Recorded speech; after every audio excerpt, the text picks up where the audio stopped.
In the dimness of night, I toss restlessly, the moonlight painting streaks across the room.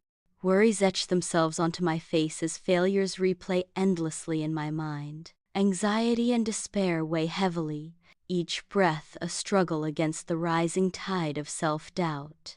I question my worth and purpose, a voice whispers in the darkness, feeling overwhelmed by self-doubt and insecurity. The night deepens, and shadows dance with my fears, amplifying the echoes of past mistakes.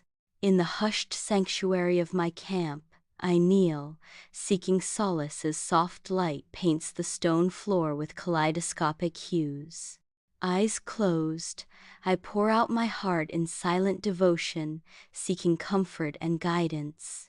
A gentle warmth envelops me as I find peace in the quiet affirmation. You are enough because God says you are. Bathed in ethereal light, I find strength in the divine reassurance that echoes within the sacred space. I stand on the majestic mountaintop, the wind a gentle caress against my face as the sun bathes the world in golden light. The vista unfolds, a breathtaking tapestry of nature's grandeur. A deep breath fills my lungs, invigorating me. With a surge of confidence and purpose, the sun's warmth intensifies, emboldening me to embrace my destiny. I speak with conviction, I am enough.